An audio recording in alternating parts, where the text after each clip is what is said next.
দেখেন কি দোয়া আল্লাহ শিক্ষা দিয়েছেন, রব্বির হামহুমা কামা রব্বায়ানি সগীরা। আল্লাহ আমাকে ছোটবেলায় আমার মা যে মায়া করেছেন, আল্লাহ আব্বা জান যে মায়া করেছেন, যে স্নেহ করেছেন, নিজের শরীরের চামড়া দিয়ে যদি জুতা বানিয়ে দেওয়া হয়,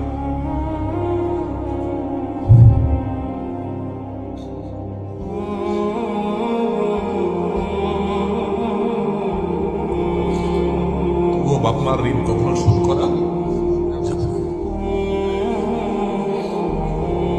আমার চামড়া দিয়ে যদি আমার বাবা মাকে আমি জুতা বানিয়ে দিই, তবুও বাবা মার ঋণ শোধ করা যাবে না। মসজিদে হারামে এক ব্যক্তি তার মাকে কাঁধে নিয়ে, হজের মতো কঠিন কষ্টসাধ্য কাজ, একাই চলা যায় না হজে, কোথায় আরাফাত, কোথায় মিনা, কোথায়